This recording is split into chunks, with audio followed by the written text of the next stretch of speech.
Assalamualaikum warahmatullahi wabarakatuh. Assalatu wassalam ala asrafil anbiya'i wal mursalin sayyidina wa maulana Muhammadil Mukhtar wa alihil adhar wa ashabi yashar wa adadin amilah hifdoli ya Allah. Ya dulur-dulur, kali ini kami akan membahas orang-orang yang mempunyai khodam macan putih.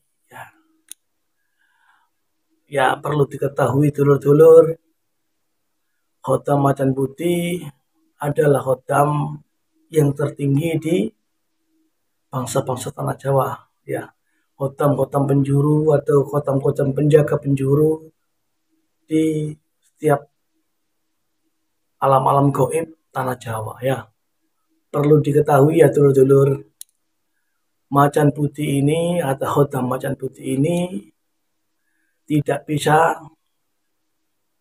dibuat main-main ya. Biasanya orang yang mempunyai khodam macan putih orangnya berwibawa ya, bijaksana, mempunyai sifat pemimpin ya. Kalau berbicara ada ilmunya, biasanya seperti itu ya, dulur-dulur ya. Dan khodam macan putih ini biasanya ada yang pembawaan dari lahir, ada yang mengamalkan ilmu baru dapat khodam macan putih bisa ya, atau dengan yang lain atau ijazah dari guru atau dari keturunan ya. Ya dulur-dulur.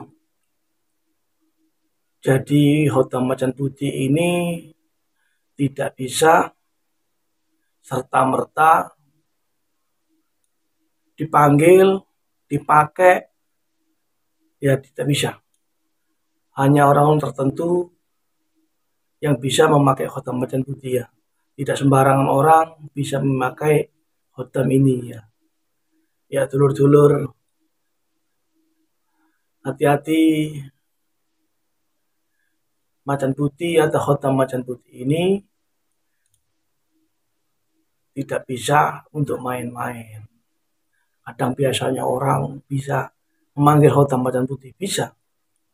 Tapi makom beliau itu kuat nggak untuk menerima isi dari khodam macan putih. Hati-hati. Kalau orang tidak bisa menerima, makomnya kecil, bisa gendeng ya. Bisa stres orangnya. Hati-hati ya dulur-dulur. Khodam macan putih ini tidak untuk main-main ya. Karena khodam macan putih disimbolkan adalah menjadi simbol kekuatan magis bangsa-bangsa tanah Jawa atau kekuatan tertinggi magis bangsa-bangsa tanah Jawa. Meskipun banyak khodam-khodam yang lainnya, misalnya naga, macan loreng, atau keraini banyak, namun biasanya khodam macan putih adalah lambang simbol tertinggi khodam di Jawa ya. Orang-orang yang memiliki khodam macan putih ini biasanya orangnya pendiam ya, cenderung pendiam dan tak banyak bicara. Namun jika diperlukan ilmu-ilmu beliau atau orang yang mempunyai khodam macan putih, jika ditanyai akan menjawab dengan isyarat-isyarat atau ilmu-ilmu yang logis ya, biasanya seperti itu. Orangnya cerdas ya, mempunyai kecerdasan lebih dan karismatik. Ya dulur-dulur, khodam macan putih di tanah Jawa sangat termasyhur ya, karena menjadi simbol dari spiritual atau supranatural bangsa-bangsa tanah Jawa ya. Menjadi simbol seperti padepokan-padepokan, reog atau dan yang lain sebagainya menggunakan simbol-simbol macan putih melambangkan khodam-khodam atau penjaga-penjaga di penjuru gaib di tanah Jawa. Ya dulur-dulur, perlu diketahui macan putih adalah khodam bagi supernatural, itu adalah khodam yang tertinggi. khotam yang tenang,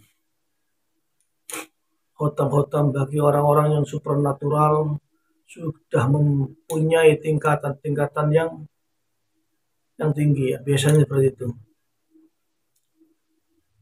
Ya dulur-dulur, perlu diketahui khotam macan putih ini tidak bisa diambil sendiri, dan khotam macan putih ini akan manjing, nyantol ya di tubuh kita seperti tingkatan-tingkatan kita kalau sudah menginjak tingkat-tingkatan yang tinggi, biasanya seperti itu. Tidak bisa ditarik dengan sendiri, tidak bisa ditarik ya. Khotam macan putih ini datang dengan sendirinya, atau khotam-khotam yang memang dari lahir, bawaan dari lahir seperti itu. Atau khotam keturunan bisa, khotam pembawaan dari lahir bisa, atau khotam yang didapatkan oleh pencapaian ilmu-ilmu yang tertentu. Mendapatkan khotam macan putih akan manjing ke tubuh kita, membantu ya, membantu kita saat pengobatan, mungkin saat ritual gaib, saat penerawangan gaib bisa. Ya khotam macan putih ini biasanya akan muncul jika faktor tertentu ya, yang seperti saya alami. Khotam macan putih ini tidak bisa dibuat main-main ya, tidak bisa dipanggil dibuat ajang pertunjukan main-main, tidak bisa ya. Pengetahuan saya, khotam macan putih ini jika terjepit ada waktu-waktu tertentu akan dia keluar sendiri dengan sendirinya ya, dengan sendirinya. Entah itu persatu masuk ke tubuh kita atau membantu di depan kita ya, bisa macam-macam ya. Itu dulur perlu diketahui, khotam macan putih adalah khotam-khotam bangsa tanah Jawa yang tidak dipisahkan, yang tidak bisa dipisahkan oleh orang-orang atau bangsa-bangsa tanah Jawa khususnya ya. Biasanya setiap kota itu ada lambang-lambang macan putih, itu ya melambangkan penjaga-penjaga. Seperti di Nganjuk di makam Kanjeng Jimat itu kan ada, di Bora Sengora, Anjalu itu ada macan putih, di beberapa makam-makam di Singosari, di Nganjuk itu ada juga macan putih. Ya di beberapa tempat itu melambangkan khotam-khotam macan putih, di seperti Mbah Selo Karang di Gresik ya, di Mbah Selo Karang itu adalah Mbah Beluk. Mbah Beluk adalah khotam macan putih ya. Di sini saya buka saja di sini biar kalau tawasulan sekalian dibaca ya, khususon ilhadrati Mbah Beluk macan putih gitu saja, nggak apa-apa ya. Biasanya di Gresik juga banyak khotam-khotam macan putih, atau beberapa kota juga seperti Situbondo, Pasuruan, Banyuwangi ya, Probolinggo, Surabaya, Sidoarjo, Gresik ya, di sini di Lamongan, di mana saya Tuban, biasanya ada padepokan macan putih itu melambangkan simbol-simbol dari bangsa-bangsa tanah Jawa. Adalah simbol asli khotam-khotam bangsa Jawa ya.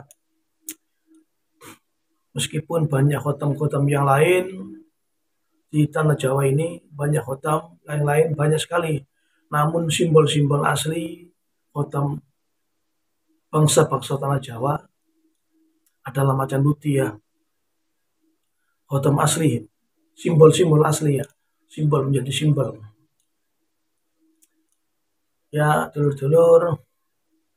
Dulur-dulur dari penjuru yang menyaksikan YouTube kami, mohon dukungannya. Jika salah ya komen saja di sana. Jika ada tambahan-tambahan ilmu, monggo di komen. Ini Gus kurang ini, monggo. Kami welcome. Hanya sedikit pengetahuan dari kami ya. Perlu diketahui bahwa orang yang mempunyai khotam macan putih biasanya bijaksana, ya, berwibawa, ya, karismatik, ya, bisa menyampaikan ilmu, mempunyai sifat kepemimpinan, ya, kalau bicara itu ada bobotnya, berbobot, ya, seperti itu. Ya, dulur-dulur, kemarin itu ada yang tanya, Gus, apa Kota Macan Putih itu bisa dipanggil? Bisa saja, bisa, bisa. Biasanya kalau dipanggil itu sifatnya temporer, ya, ada temponya, ada jangka waktunya. Kalau Kota Macan Putih yang mancing di tujuh kita itu hasil dari riaduan kita, misalnya tabarukan di makam-makam atau wiritan atau melakukan suatu hal spiritual yang bagaimana akhirnya Kota Macan Putih itu bisa mancing ke kita, yaitu bisa mancing. Beda kalau yang temporer, bisa misalkan ada orang mediator dipanggilkan Kota Macan Putih, itu sifatnya temporer, tidak bisa mancing di tubuhnya, akan keluar kembali, ya, dulur-dulur. Perlu ketahui, ya, Kota Macan Putih ini kodam yang sangat cukup besar, ya, perwujudannya atau karismatiknya atau kekuatannya, kekuatan magisnya itu yang sangat besar, ya. Ya, dulur-dulur, hati-hati jika memanggil Kota Macan Putih, ya. Kota Macan Putih itu tidak untuk main-main, kekuatannya yang sangat besar. Jika sampean memanggil, nanti kalau tidak kuat bisa oleng atau kesurupannya tidak sembuh-sembuh, ya. Hati-hati, ya, dulur-dulur, Kota Macan Putih ini tidak untuk main-main. Karena menjadi simbol atau kekuatan magis di tanah Jawa, otomatis Kota Macan Putih ini adalah disimbolkan adalah khotam sebagai khotam dengan berkekuatan besar atau spiritual yang cukup besar, ya. Ya, dulur-dulur, tidak heran bahwa di setiap kota ada padepokan Macan Putih. Seperti Gresik ini di sini, ya, kami di Gresik, padepokan Macan Putih Gresik. Seperti di Lamongan ada, di Tuban ada, Bojonegoro ada, ya, di Situbondo ada, Pasuruan ada, ya, di Banyuwangi ada, hampir di seluruh kota ada. Karena Macan Putih ini menjadi simbol kekuatan magis bangsa-bangsa tanah Jawa. Ya, dulur-dulur, mari kita belajar mendalami bagaimana cara mengundang Kota Macan Putih, ya. Bisa, cuma biasanya beberapa kota itu beda-beda caranya, ya.